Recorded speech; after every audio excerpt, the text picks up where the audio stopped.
जी बिस्मिल्लाहिर्रहमानिर्रहीम।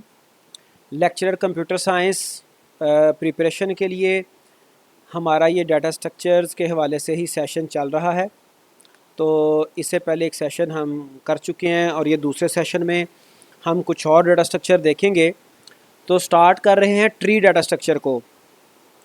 तो जो ट्री डाटा स्ट्रक्चर है ये सबसे ज़्यादा ट्रिकी डाटा स्ट्रक्चर है, ठीक है जी। और ये लीनियर नहीं है। जैसे हमने स्टार्ट पे ये डिस्कशन की थी कि डाटा स्ट्रक्चर्स की मेनली दो टाइप्स हैं, एक ट्री है और एक ग्राफ है। तो सॉरी, लीनियर है और एक नॉन लीनियर है। तो लीनियर में जो थे स्ट्रक्चर वो हम देख चुके हैं। अब जो ट्री है ये नॉन लीनियर है, ठीक है जी। A tree is an abstract data type that stores elements hierarchically. ये लीनियर नहीं है, ये हिरार्की में एलिमेंट्स को स्टोर करता है। Each element in a tree has a parent element except root and zero और more children element except leaf. तो हर एलिमेंट का पेरेंट होता है सिवाय रूट के। रूट सबसे टॉप पे एलिमेंट पड़ा होता है, इसका कोई पेरेंट नहीं होता। और हर एलिमेंट के ज़ीरो या ज़्यादा चाइल्ड हो सकते हैं सिवाय लीफ के, ठीक है जी। लीफ का कोई चाइल्ड नहीं होता, बल्कि उसको लिटरेचर में ये कहा जाता है कि लीफ में नल स्टोर होता है, यानी कि वहाँ पे आपका जो ट्री है वो फिनिश हो जाता है, ठीक है जी। ओके, तो we typically call the top element the root of the tree. इसको हम टॉप एलिमेंट को रूट कहते हैं, but it is drawn as the highest element with the other elements being connected below. तो इसको बट का word क्यों use किया गया? बट का वर्ड इसलिए यूज़ किया गया कि आम तौर पे जो हमारा जो ट्रेडिशनल ट्री होता है, तो यहाँ पे बात कर रहा था बट का वर्ड इसलिए यूज़ किया कि जो हमारे यानी कि जिन दरख्तों को हम जानते हैं, जिस ट्री को हम जानते हैं, वहाँ पर रूट जो है वो ज़मीन के नीचे होता है, ज़मीन के अंदर होता है, ठीक है। तो लेकिन ये जो हमारे जो बोटेनिकल ट्रीज़ हैं वहाँ पे जो रूट है वो ज़मीन के अंदर होता है, जो लीव्स हैं वो टॉप पे होते हैं। तो यहाँ पे जो हमारे कॉन्सेप्ट है वो थोड़ा डिफरेंट है, ठीक है जी। तो इसीलिए इसको जो है ना ये यहाँ पे बट का वर्ड यूज़ किया गया, ठीक है। ओके, जैसे यहाँ पर आप देखें ये एक जो है वो किसी कंपनी, किसी ऑर्गेनाइजेशन के जो सारे एम्प्लॉयज़ हैं उनकी हिरार्की शो की गई है और ट्री की फॉर्म में शो की गई है। कुछ और एग्जांपल देख लें, ये तो रियल लाइफ में। अ tree is usually visualised by placing elements called nodes inside vowels और रेक्टेंगल्स। तो पॉसिबल है इनको आप रेक्टेंगल्स में भी शो कर सकते हैं, ओवल्स में भी, लेकिन जो टर्मिनोलॉजी ज़्यादा फॉलो की जाती है वो ओवल्स वाली है। ओवल्स में आपके डाटा एलिमेंट्स शो किए जाते हैं और लिंक्स के साथ, लाइंस के साथ उनको जो है वो ज्वाइन आपस में लिंक किया जाता है।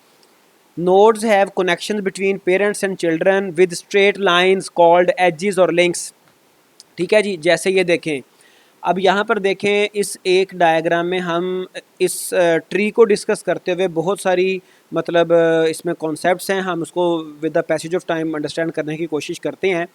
लेकिन इस डायग्राम में देखें, ये टॉप पे जो एलिमेंट है इसको उसने रूट कह दिया, ठीक है जी। ये टॉप पे पड़ा होता है और इसके चाइल्ड हो सकते हैं, जैसे यहाँ पर Q और R इसके दो चाइल्ड हैं। फिर ये जो लाइन है इसको हम एज कहते हैं, लिंक कहते हैं, लाइन भी कहते हैं, ठीक है जी।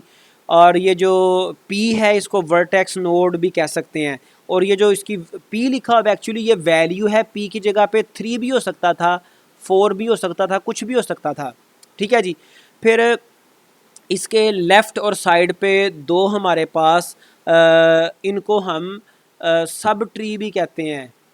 जैसे यहाँ पर ये सब ट्री का वर्ड टर्मिनोलॉजी यूज़ कर ली, तो एक इसकी रूट नोड की ये सारी की सारी सब ट्री है, ठीक है। फिर ये ए नोड की सब ट्री, ये लेफ़्ट सब ट्री है ये वाली, ठीक है जी। फिर एक ही पेरेंट के जो दो चाइल्ड होते हैं उनको सिबलिंग कहते हैं, ठीक है। फिर हर चाइल्ड का जो टॉप पे नोड होगा उसको पेरेंट कहेंगे। और ये जो एंड पे आपको नोड नज़र आ रहे हैं जिनका कोई भी चाइल्ड नहीं है, इनको हम लीफ नोड कहते हैं, इनको एक्सटर्नल नोड्स भी कहते हैं। लीफ के अलावा इनका दूसरा नाम है एक्सटर्नल नोड। आगे चल के ये कॉन्सेप्ट हमने पढ़ने हैं फिर, लेकिन अभी मैं आपको सिर्फ बता इसलिए रहा हूँ ताकि जब अभी 2-4-10 मिनट के बाद हम दोबारा पढ़ें तो आपको थोड़ा सा रिकॉल भी हो जाए। तो एक्सटर्नल नोड या लीफ नोड ऐसे नोड्स होते हैं जिनका कोई चाइल्ड नहीं होता। फिर इंटरनल नोड्स ऐसे नोड्स होते हैं जिनके चाइल्ड होते हैं। ठीक है जी, तो ये बहरहाल एक सिंपल ट्री। उसके बाद रूट की बात कर लें। Formally we define a tree T as a set of nodes storing elements such that the nodes have a parent child relationship. तो इसकी थोड़ी सी ये ना डेफिनेशन आएगी, इसकी कुछ प्रॉपर्टीज़ हैं। If T is non empty, अगर तो ट्री में ट्री के अंदर एलिमेंट्स मौजूद हैं, it has a special node called the root of T that has no parent. तो अगर तो ट्री आपका नॉन एम्प्टी है तो उसमें कम अज़ कम एक ऐसा नोड कम अज़ कम होगा नॉन एम्प्टी ट्री में जो कि रूट होगा। What does it mean? इसका मतलब ये है कि ट्री हमारी सिंगल नोड वाली भी ट्री हो सकती है जिसका अभी कोई चाइल्ड नहीं है। तो अगर ट्री नॉन एम्प्टी है तो डेफिनेटली उसमें एक या एक से ज़्यादा एलिमेंट्स मौजूद हैं। तो उन एक या एक से ज़्यादा एलिमेंट में से जो कंपलसरी एलिमेंट है वो रूट एलिमेंट है। ठीक है जी, और ये ऐसा एलिमेंट है जिसका अपना पेरेंट कोई नहीं होता। ये किसकी प्रॉपर्टी? अब ये यहाँ से you can say a lot of questions could be asked. तो ये सारे कॉन्सेप्ट्स हैं, इनको आप डाइजेस्ट करने की कोशिश करें। कोई भी क्वेश्चन पीपीएससी में पूछा जा सकता है। Each node except the root node has one direct edge upward to another node called parent. फिर उसने ये कॉन्सेप्ट समझ लें रिपीट कर दिया कि रूट के अलावा हर दूसरे नोड का एक अपवर्ड एज होगा, अपवर्ड लिंक होगा, अपवर्ड। ठीक है जी, वो जो अपवर्ड लिंक है वो उसको पेरेंट से मिलाएगा उसके। Okay, next concept, the node below a given node connected directly by its edge. Directly से मुराद क्या है कि एक आपका नोड है तो ये लिंक है, तो ये डायरेक्ट कनेक्शन है। अब इसके नीचे एक और लिंक है, तो इस नोड, फ़र्ज़ करें ये नोड ए था, ये नोड सी है, तो ए और सी का लिंक है but it is not a direct link. Direct link A का बी के साथ है। तो दोबारा सुने, a node below a given node connected directly by its edge downward is called its child. जो डाउनवर्ड डायरेक्ट लिंक होता है वो चाइल्ड के साथ होता है, पेरेंट का। ठीक है जी, उसके बाद two nodes that are children of the same parent are siblings. तो ये भी कॉन्सेप्ट पहले वाली डायग्राम में मौजूद हैं सारे। सिबलिंग्स, इसे हम अपनी रियल लाइफ में भाइयों के लिए, ब्रदर सिस्टर्स के लिए सिबलिंग का वर्ड बोलते हैं, ही और शी इज़ माई सिबलिंग। ठीक है जी। The sequence of nodes along the edges of a tree is called path. अब इस कॉन्सेप्ट को मैं आपको समझा देता हूँ। जैसे ये मैंने एक ट्री बनाई है, तो ये एजिज़, ये जो नोड्स हैं इनके साथ जो एजिज़ हैं, अगर हम इनको एक स्पेसिफिक नोड्स को फॉलो करें तो ये एक पाथ बन जाता है। ठीक है जी। अब ए से सी तक पाथ क्या होगा, उस पाथ को हम ए बी सी कह सकते हैं। दोबारा सुनेंगे तो आपको बात समझ आ जाएगी। The sequence of nodes along the edges of a tree is called path। ठीक है, there is a path from every node to the root। Her node से रूट तक कोई पाथ होगा। ठीक है जी, हर नोड का रूट के साथ पाथ होगा। यहाँ पे ट्री में ऐसा नहीं होता कि आपकी कोई ऐसी नोड हो जिसका कोई रूट तक कोई पाथ ही ना हो, पॉसिबल नहीं है। यानी कि कनेक्शंस एग्जिस्ट कर रहे होंगे। This path is found by simply following successive parent links to the root. कैसे पाथ फाइंड आउट करेंगे? अगर मैं प्रीवियस ट्री को ओपन कर लूँ तो फ़र्ज़ करें मैंने ये, अगर हमारे ये जी नोड है, इसका पाथ फाइंड आउट करना है रूट तक, तो मैं इसको सक्सेसिव जो अपवर्ड एजिज़ हैं उनको मिलाता जाऊँगा। जैसे ये देखें, ये ए के साथ, एल के साथ मिला, फिर ए के साथ मिल गया, फिर क्यू के साथ, फिर ये पी के साथ, और ये इसका जी से पी तक ये इसका पाथ बन गया। और ट्री के अंदर हर नोड का रूट नोड तक सिर्फ एक ही पाथ एग्जिस्ट करेगा, दो पाथ हो ही नहीं सकते। ठीक है जी। इस डायग्राम से भी आप देख सकते हैं, ये रेड जो लाइन लगाई गई है, जे नोड का ए रूट नोड तक पाथ शो किया गया है। The red edges from a form a path. ये जो रेड एजेस हैं ये पाथ एक बना रहे हैं। तो फिर यहाँ पे कुछ और नए कॉन्सेप्ट्स भी आ गए हैं। ट्री चूँकि हायरार्किकल डाटा स्ट्रक्चर है, तो जो हमारा रूट है वो लेवल 0 पे पड़ा होता है। ठीक है जी, लेवल 1 के ऊपर हमारे पास रूट के नोड्स, चाइल्ड नोड्स पड़े होते हैं, फिर उससे डाउनवर्ड हायरार्की लेवल 2 कहलाती है, फिर लेवल 3 कहलाती है। बाकी कुछ कॉन्सेप्ट यहाँ पे रिपीट हो रहे हैं। A node also called a vertex, ये मैंने आपको प्रीवियस भी बताया था, वर्टेक्स भी कहते हैं, नोड भी कहते हैं इसको। ठीक है जी, ये लेफ़्ट चाइल्ड है, लेफ़्ट चाइल्ड इसके डायरेक्शन से आपको समझ आ जाएगी। लीफ, सर मेरा क्वेश्चन है। आगे चलते हैं। ओके जी, आगे है एंसेस्टर डिसेंडेंट। एंसेस्टर ये रियल लाइफ में यूज़ होने वाला वर्ड है। हम अबाव अजदाद के लिए वर्ड यूज़ करते हैं, डिसेंडेंट अपने बच्चों के लिए यूज़ करते हैं। तो besides parent child relationship, parent तो हो गया ना, सिर्फ एक फादर है जो डायरेक्टली लिंक है। Tree nodes have ancestor and descendant, children और ऑफस्प्रिंग। ठीक है जी, चिल्ड्रन ऑफस्प्रिंग को हम डिसेंडेंट कहते हैं, और जो एंसेस्टर्स हैं वो आपके फोर फादर्स हैं। ठीक है जी, an ancestor of a node is any other node on the path from the node to the root upwards. वो पेरेंट भी हो सकता है। ठीक है, जैसे हमने अभी प्रीवियस स्लाइड पे ये देखा ना एक पाथ, तो जे के एंसेस्टर में एफ भी शामिल है, सी भी शामिल है और ए भी शामिल है। But if we are talking about parent, तो जे का पेरेंट सिर्फ एफ है। ठीक है जी, तो अबाव अजदाद में आपको पता है ना, अबाव अजदाद में फ़ादर भी आ जाते हैं, दादा परदादा भी आ जाते हैं। ठीक है जी, लेकिन जब हम बाप की बात करेंगे फिर एक बंदा ही आएगा। Same concept is here. ठीक है जी, ओके। तो जो अपवर्ड आपका एज है रूट तक, वो सारे आपके एंसेस्टर कहला सकते हैं, हो सकते हैं। Conversely we say that a node V is a descendant of a node U if U is an ancestor of V. अगर यू वी का एंसेस्टर है, तो चूंकि यू एंसेस्टर है तो जो वी जो है वो उसका डिसेंडेंट होगा। ठीक है, बिल्कुल एंसेस्टर के उलट ये कॉन्सेप्ट है। डायग्राम आगे हम देख लेते हैं, बल्कि अच्छा जी, the descendants of a node called subtree. Descendant को हम सब ट्री कहते हैं। अच्छा ये देखें, ये हमारे पास सब ट्री है। ठीक है जी, और इस नोड के टॉप पर अब इत्तेफाक से जो डायग्राम जो मुझे मिली है, इसके टॉप पे सिर्फ एक ही नोड है which is a root node. अगर इससे ऊपर कोई और नोड भी होती, ठीक है, तो ये जो ऊपर वाली नोड्स हैं ये सारे इसके इंसेस्टर्स कहलाने थे। ठीक है जी, और जो डिसेंडेंट हैं वो किसी भी स्पेसिफिक नोड के डाउनवर्ड्स, यानी कि उसका चाइल्ड भी, उसके चाइल्ड का चाइल्ड भी।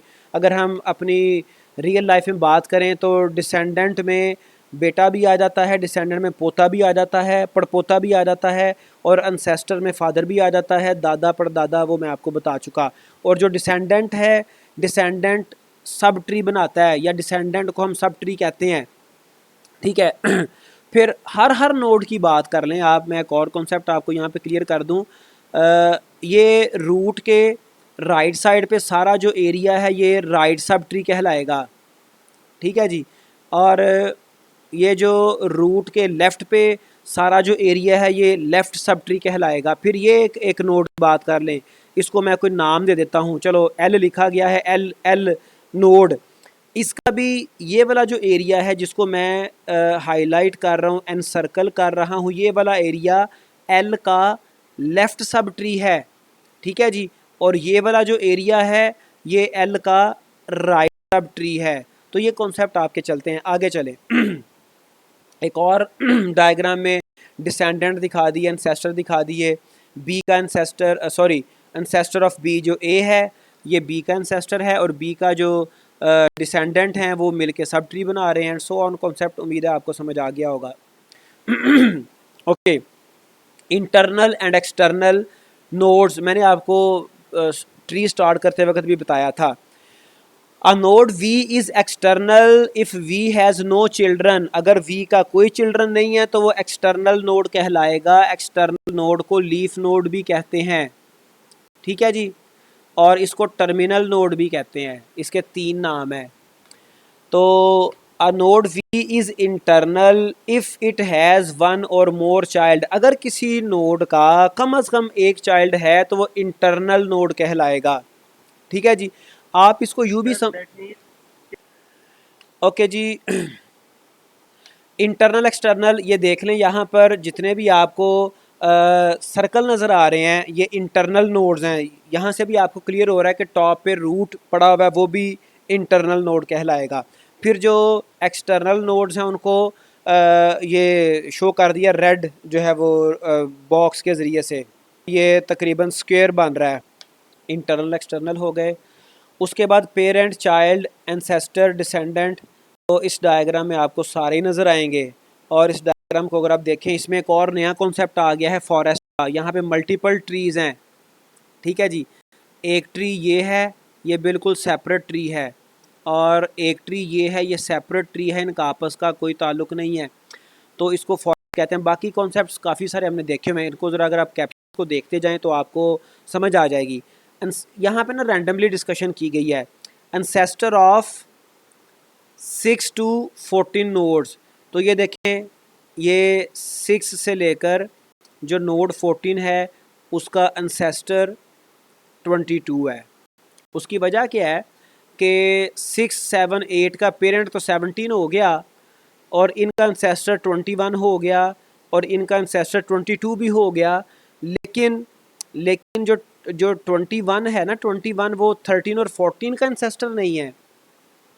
13, 14 मेरे पास नोड्स हैं, इनका एंसेस्टर 21 नहीं है, ठीक है।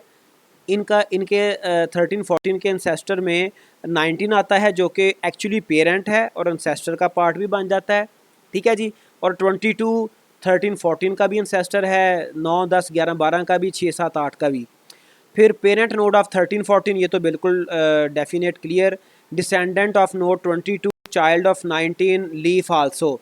तो ये जो नोड्स हैं ये वाले 22 के डिसेंडेंट हैं, 19 के चाइल्ड हैं, और लीफ भी हैं। फिर ये एक और आपकी ट्री आ गई। फिर दो या दो से ज़्यादा ट्री जब मिल जाती हैं उसको फॉरेस्ट भी कहते हैं। तो ये कुछ हमने कॉन्सेप्ट्स यहाँ पे collectively you can say repeat कर लिए। Okay, empty tree, note that according to our definition a tree can be empty, meaning that it doesn't have any node। उसमें कोई नोड नहीं है तो वो ट्री एम्प्टी ट्री भी एग्जिस्ट करती है। ओके जी, ये ट्री चल रहा था। ओके जी, अभी आ गया। एम्प्टी नोड में पहला नोड नहीं होगा? नहीं नहीं नहीं नहीं, अगर अगर किसी ट्री में एक नोड आ गया तो उसको हम एम्प्टी नहीं कहेंगे। अगर किसी ट्री में एक नोड आ, नेक्स्ट आ गया height of node. The height of a node n is the length of the longest path from n to a leaf node.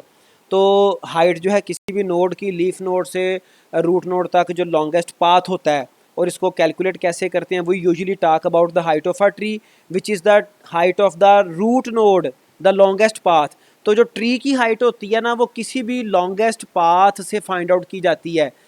जो भी डेप्थेस्ट, जो डेप्थ में सबसे डेप्थ में जो होगा ना लीफ, वहाँ से हम ट्री की हाइट फाइंड आउट करते हैं, ठीक है जी। जैसे फ़र्ज़ करें अगर हमारे पास, मैं आपको एक ट्री दिखाऊं, तो ये हमारे पास एक ट्री है। यहाँ पे चूँकि सारे आपकी बैलेंस्ड ट्री है, आपकी कंप्लीट ट्री है, यहाँ से कॉन्सेप्ट क्लियर नहीं होगा, आगे आ जाएगा, आगे हम उसको डिस्कस कर लेंगे। अच्छा सर, इसमें हम ये देखेंगे, ये कॉन्सेप्ट देख लें हाइट में तो ये है कि हर जी। जो ट्री की हाइट। ओके जी, all leaf nodes have height zero. हर जो लीफ नोड है उसकी हाइट ज़ीरो होगी, ठीक है जी। जैसे यहाँ पर देखें, ये हमारे पास के है, के की हाइट ज़ीरो, एच है, इसकी हाइट ज़ीरो, ठीक है जी। जे की, आई की, इन सब की हाइट जो है ज़ीरो है, ठीक है। अब ये देखें, ये एक डी है, डी नोड, इसकी भी डेफिनेटली हाइट तो ज़ीरो है, लेकिन अगर हमने ट्री की हाइट फाइंड आउट करनी है ना तो हम डी नोड को कंसीडर नहीं करेंगे, हम जो डेप्थेस्ट नोड है उसको कंसीडर करेंगे। और हमारे पास सेम लेवल पे ये 3 डेप्थेस्ट नोड हैं। फ़र्ज़ करें जे का एक और चाइल्ड होता, या फ़र्ज़ करें चलो के का एक और चाइल्ड होता, वो होता एल, तो फिर हमने एल से देखना था, ट्री की हाइट फाइंड आउट करने के लिए हमने एल को कंसीडर करना था। अदरवाइज़ हर नोड की, हर लीफ की अपनी हाइट ज़ीरो होती है, हर नोड की सेपरेट हाइट होती है। तो लेकिन अगर ट्री की हाइट बात करेंगे तो फिर डीपेस्ट डेप्थेस्ट जो हमारा जो है ना वो लीफ है उसको हम काउंट करेंगे। अब कॉन्सेप्ट देखते हैं। Here height of tree is 3, in any tree height of node is total number of edges from leaf to that node. अब हर नोड की भी हाइट आ जाती है। फर्स्ट करें आपने बी की हाइट मालूम करनी है, चलो बी तो यहाँ पे निकाली हुई है। सी की हाइट मालूम करनी है तो आपने डेप्थेस्ट लीफ तक जाना है। अगर आप एच तक जाओगे तो सिर्फ एक लिंक मिला तो फिर सी की हाइट निकली 1, लेकिन हम ऐसा नहीं करेंगे। हम देखेंगे कि जो डेप्थेस्ट इसका लीफ है हम उस पर जाएंगे डेप्थेस्ट चाइल्ड तक। तो सी का जो डेप्थेस्ट चाइल्ड है वो कौन सा है, वो है के। तो के तक जाने में मुझे 2 लिंक मिले, 2 एजेस मिले, एक 2 और एक 1। ठीक है जी, तो सी की हाइट 2 हो जाएगी, बी की हाइट 2 होगी, ई की हाइट 1 है, डी आई जे के एच की हाइट 0 है, ए की हाइट अगर मैं डी को देखूं जो कि गलत है तो हाइट ए की 2 बनती है, लेकिन 2 नहीं है। ये एक पाथ यहाँ से हमें इसकी 3 हाइट निकल रही है, फिर ए से हम अगर ट्रेवर्स करें जे तक तो हाइट 3 निकल रही है, तो एक्चुअली ए की हाइट इस ट्री की हाइट 3 होगी। Okay, next is in any tree height of tree is the height of the root node. तो जो हाइट ऑफ ट्री है उसको हम हाइट ऑफ रूट भी कहते हैं।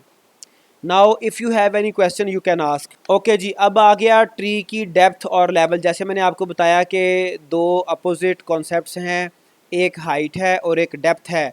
तो डेप्थ जो है वो हाइट का बिल्कुल अपोजिट कॉन्सेप्ट है। इसको आप ज़रा फ्री बैठ के सेपरेट बैठ के अगर आप इसको बोटेनिकल ट्री रियल लाइफ के ट्री से कंपेयर करेंगे तो आपको चीज़ें मज़ीद क्लियर भी हो जाएंगी। Okay, we also use the term depth और level of a node. A depth और level of a node N is the length of the, ये देखिए यहाँ पे लेंथ का भी एक वर्ड आ गया। ये बहुत टेक्निकल नहीं है लेकिन बहरहाल यूज़ होता है। असल जो टर्म है वो डेप्थ ही है। द डेप्थ और level of a node N is the length of the path from the root to N. तो किसी भी, पहले देखें जब हम हाइट फाइंड आउट कर रहे थे ना, हम लीव से ऊपर जा रहे थे, लीव से किसी इंटरनल नोड तक जा रहे थे रादर देन रूट नोड, या फिर रूट तक भी जा रहे थे। लेकिन जो डेप्थ है उसमें हम किसी नोड से लीव तक आ रहे हैं। ठीक है जी, from the root to n or from the root to leaf or from the internal node to leaf. तो ये इसकी लेंथ कहलाती है। द डेप्थ लेंथ या डेप्थ कहलाती है। The depth of node x can be defined as the number of edges between the root node and the node x. तो ये उसने एक बता दिया। The root has 0 depth, root की डेप्थ 0 है। ठीक है, अब जैसे मैंने आपको बताया जो हाइट है और डेप्थ आपस में बिल्कुल अपोजिट है। तो रूट की जो हाइट है वो तो जैसे यहाँ पर हमारा प्रीवियस एक ट्री हमने देखा था, इसकी रूट की हाइट 3 थी लेकिन रूट की डेप्थ जो है वो 0 होगी। हर रूट की डेप्थ, जैसे लीफ नोड की डेप्थ, लीफ नोड की हाइट 0 होती है, वैसे रूट नोड की डेप्थ जो है वो 0 होती है। ठीक है जी, ओके।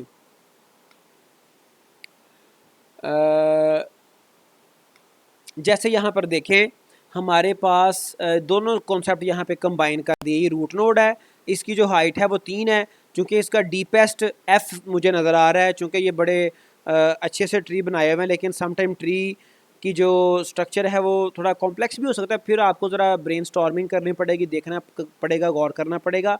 लेकिन यहाँ पे साफ साफ ही नज़र आ रहा है।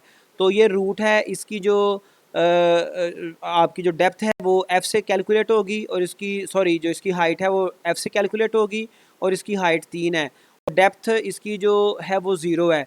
अगर हम एच की बात करें, इस लेवल के तमाम ट्रीज़ की नोड की बात करें, ये जो मेरा लेवल है, level which is called level 1, इस लेवल की बात करें तो इस लेवल के जितने भी नोड्स हैं इनकी जो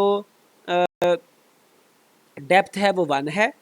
ठीक है जी, डेप्थ 1 है लेकिन हाइट डिफ़र कर जाएगी, बिकॉज बी जो है वो लेफ़्ट पे है, एच जो है वो जी के राइट पे है, और एच में जो हाइट आ रही है उसमें 2 एजेस इन्वॉल्व हो जाते हैं, और जो बी है उसमें इसके 2 ही चाइल्ड हैं, ए और सी, और दोनों में सिंगल सिंगल एज ही मिल रहा है। तो बी की जो हाइट है वो 1 है और जो आपके पास एच है उसकी हाइट 2 हो जाती है। ठीक है, तो उम्मीद है कि आपको बातें समझ आ गई होंगी। तो जो ए सी और डी है इनकी इनकी जो डेप्थ है वो सब की 2 बन रही है, चूँकि ये सेम लेवल पे हैं। डेप्थ इनकी 2 है और जो हाइट है इन तीनों की 0 है और ई की जो हाइट है वो 1 है। बट ओके, आगे आ गया, क्लियर हो गया। आगे कॉन्सेप्ट आगे की ट्रैवर्सिंग एंड विजिटिंग। तो ट्रैवर्सिंग और विजिटिंग तो एक ही कॉन्सेप्ट है, वो मैंने आपको प्रीवियसली भी बताया था डाटा स्ट्रक्चर के शुरू पे भी। तो की जो है वो वैल्यू को कहते हैं। डिफरेंट डाटा स्ट्रक्चर्स में की जो है वो वैल्यू ऑफ नोड की कहलाती है। की represents a value of a node based on which a search operation is to be carried out for a node। ठीक है, हम सम टाइम इस नोड वैल्यू की बेस पे, की बेस पर किसी भी नोड को फाइंड आउट भी करते हैं। Passing through nodes in a specific order is called traversing. जैसे मैंने आपको बाज़ तो डाटा स्ट्रक्चर ऐसे हैं जहाँ पे कोई जो है वो डिफरेंट ऑर्डर होते ही नहीं है, लेकिन ट्री डाटा स्ट्रक्चर ऐसा है जहाँ पे ट्रैवर्सिंग के ऑर्डर ज़्यादा हैं, जो मैंने आपको बताए भी थे थोड़े से। एक प्री ऑर्डर है, पोस्ट ऑर्डर है, इन ऑर्डर है, फिर ब्रेड्थ, फर्स्ट सर्च है, ये फेमस हैं। इनके अलावा भी कुछ ऑर्डर्स एग्जिस्ट करते हैं।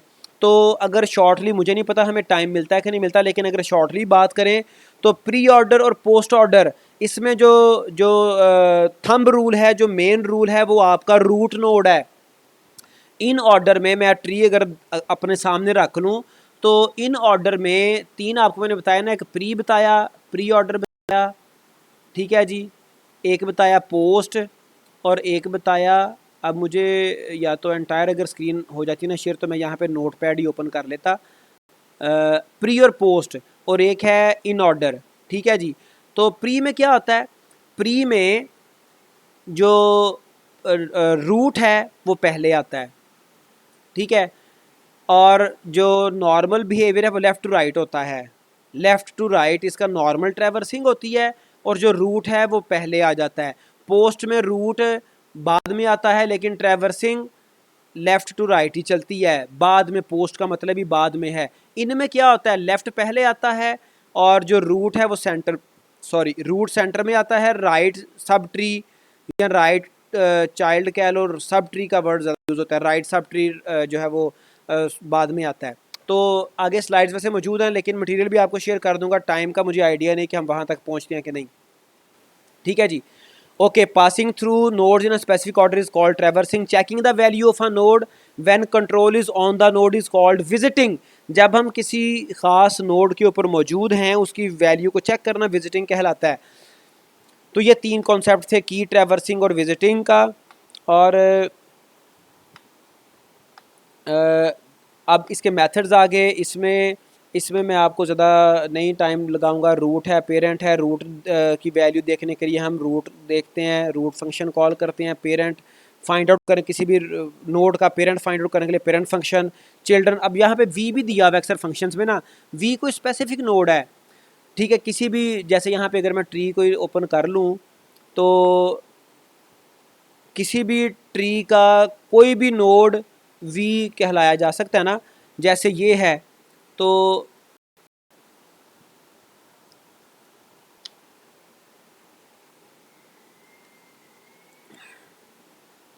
क्या बात चल रही थी, मेरी स्क्रीन डिस्टर्ब होगी, मैं थोड़ा सा डी ट्रैक हो गया हूँ। बात क्या चल रही थी, जी, पेरेंट और चाइल्ड की बात चल रही थी। अच्छा जी, जी जी सर मेरा क्वेश्चन है, जी जी बिल्कुल, जी बिल्कुल, क्यों नहीं, नीचे है। मैं पीछे भी जाता हूँ। BST, binary search tree. A binary tree sometimes called binary search tree, ठीक है जी, is a tree in which all the nodes follow the below mentioned properties. जो मैं आपको एक क्वेश्चन का आंसर करते हुए बता चुका हूँ, वो कौन सी प्रॉपर्टीज़ हैं। The left sub tree of a node has a की, अब आपको रिपीट कर देता हूँ, की वैल्यू को कहते हैं। तो लेफ्ट सब ट्री की जो वैल्यूज़ है ना वो लेस देन या मैक्सिमम इक्वल हो सकती हैं टू इट्स पेरेंट नोड्स की। बात समझ आई।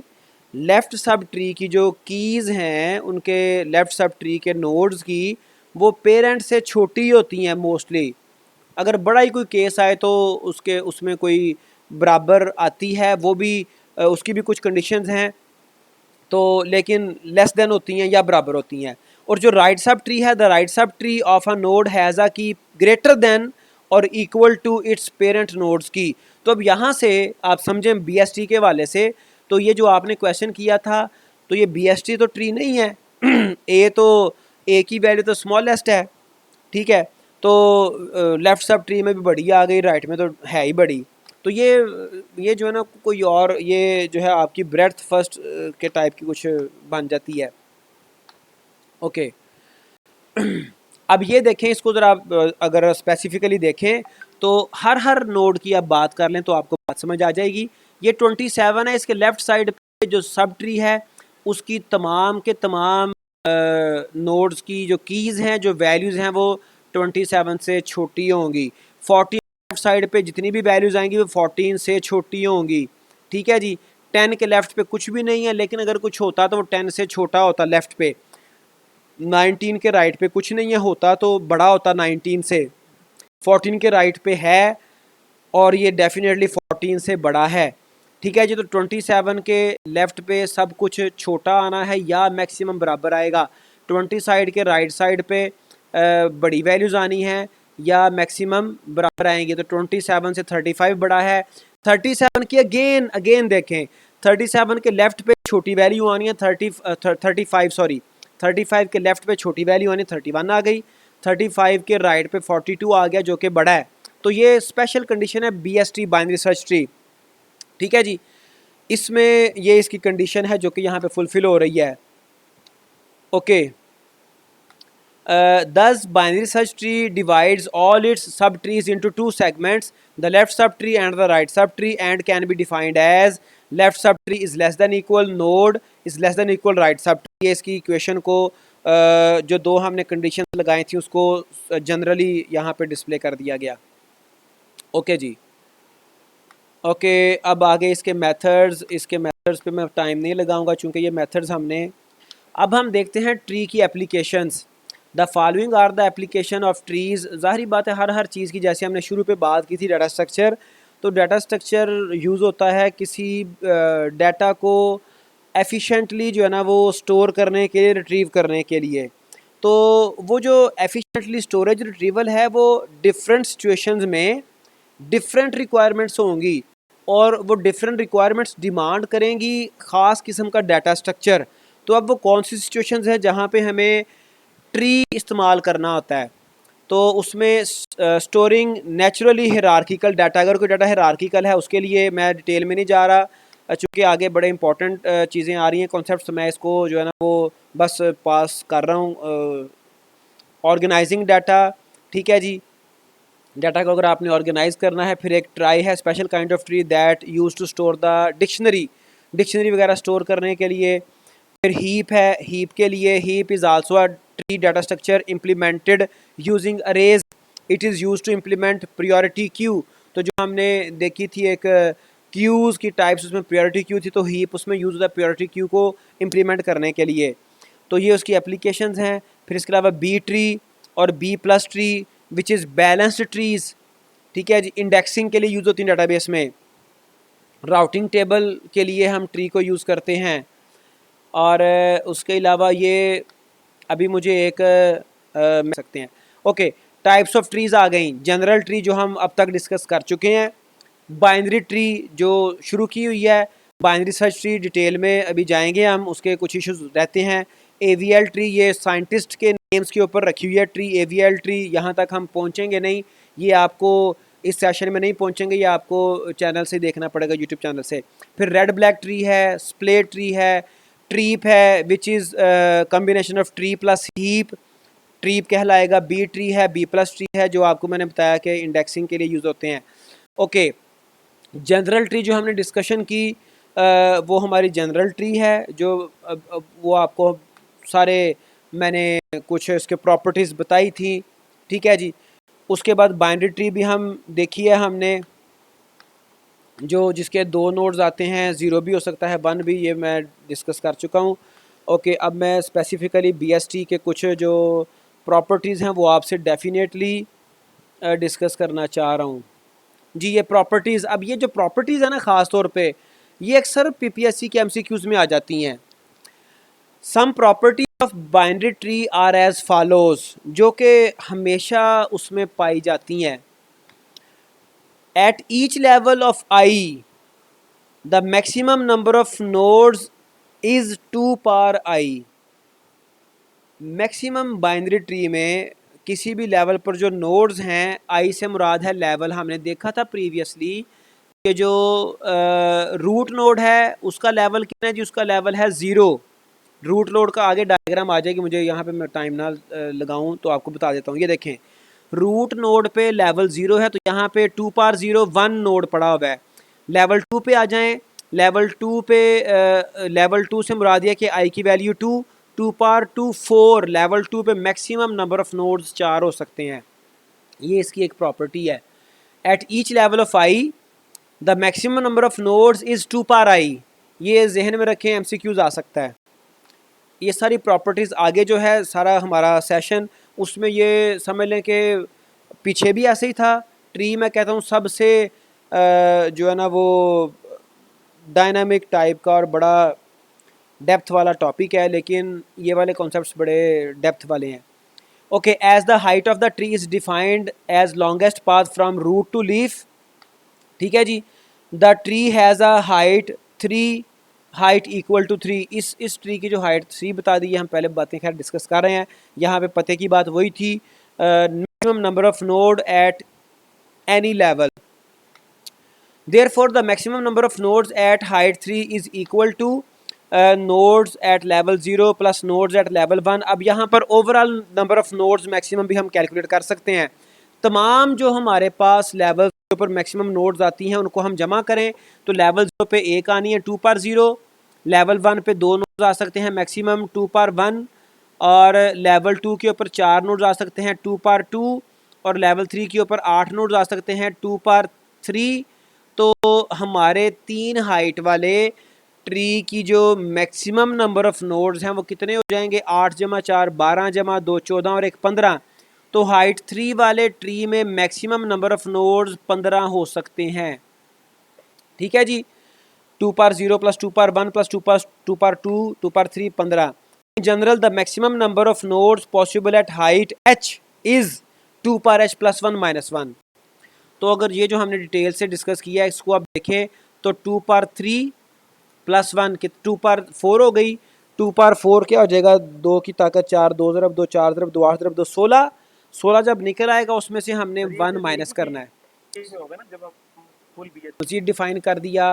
Formula 2 power h plus 1 minus 1 है, here h is 3, 2 power 3 plus 1 minus 1, 2 power 3 plus 1 क्या हो जाएगा 2 पार 4, और ये 16 माइनस 1 15 आंसर आ गया।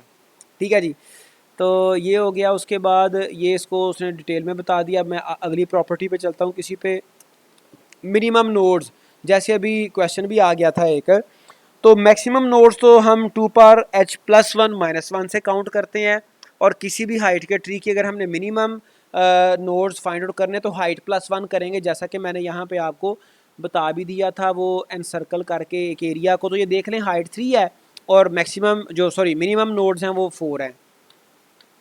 ठीक है जी, तो अगर आपने मिनिमम नोड्स किसी भी h हाइट वाले ट्री की निकालनी है तो उसके लिए आप हाइट में सिर्फ 1 प्लस करेंगे तो आपको पता चल जाएगा कि किसी भी ट्री की अगर हमें हाइट का पता हो तो हम बता सकते हैं कि उसकी मिनिमम नोड्स कितनी हो सकती हैं।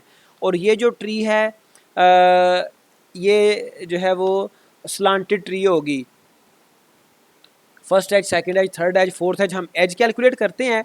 इसकी देखें हाइट कितनी है, 1 2 3 4, हाइट 4 है, और एजेस इसके वर्टेक्स या नोड्स इसके 5 हैं। तो h प्लस 1 वाला फार्मूला यहाँ पे भी आप देख सकते हो, हाइट 4, एजेस 4, हाइट 4 और number of nodes 5। Longest path have edges 4 और हाइट 4 हो गई, और इसकी जो मिनिमम नोड्स हैं वो 5 आ गए h plus 1। I think you have got my point. Okay जी, मैक्सिमम मिनिमम की बात, conversely if the number of nodes is maximum then the height of the tree would be minimum. अगर आपके जो नोड्स हैं वो, अब ये मिनिमम और मैक्सिमम का रिलेशन क्या है, अगर आपकी कोई ट्री, अगर किसी ट्री में हर लेवल पे मैक्सिमम नंबर ऑफ नोड्स मौजूद हैं तो आपके ट्री की ओवरऑल हाइट जो है ना वो ज़्यादा नहीं होगी। ठीक है, ओवरऑल उसकी हाइट कम होगी, वो कम होगी। ठीक है, अब ये देखें, ये हमारे पास 0 1 2 3, तो यहाँ पे हमारे पास जो है वो 15 नोड्स आ गई हैं, लेकिन 15 नोड्स को मिलाते हुए हम हाइट 14 वाली ट्री भी बना सकते हैं, जो इस स्टेटमेंट में कहा गया। दोबारा देखें, if the number of nodes is maximum then the height of the tree would be minimum, उसकी हाइट इससे कम हो ही नहीं सकती। अगर आपके हर लेवल पे नोड्स की तादाद मैक्सिमम है तो हाइट उसकी जो है वो मिनिमम होगी। The maximum nodes possible at height H is this, ये हम पहले बात कर ली। तो बात समझ आई है या कंफ्यूज तो नहीं हो? If there are n number of nodes in the binary tree, the minimum height can be computed as we know that if nodes are maximum then height will be minimum. Nodes अगर maximum है height minimum होगी, और अगर nodes if we know number of nodes n equal 2 पर h plus 1 minus 1, तो ये उसका okay जी। तो अगर हमने फाइंड आउट करनी है नंबर ऑफ नोड्स, हमें पता है, हम उसकी हाइट मालूम करना चाहते हैं, तो हम उसकी हाइट फाइंड आउट कर सकते हैं। तो हमारे पास फार्मूला ये था। अब इसमें से हमने h निकालना है, n इक्वल 2 पर h प्लस 1 माइनस 1, ये फार्मूला था मैक्सिमम नोड्स का। h इसमें से निकालना है हमने। तो ये देखें जी, ये हमारे पास फार्मूला था मैक्सिमम नंबर ऑफ नोड्स का, इसमें से हमने निकालनी है हाइट का फार्मूला। तो यहाँ पे लॉग को हम यूज़ करेंगे, लेकिन फ़िलहाल तो सिंपल है। -1 को हम इक्वेशन के दूसरी साइड पे लेके गए, n+1 इक्वल दिस हो गया, और दोनों साइड पे हम लॉग लेंगे।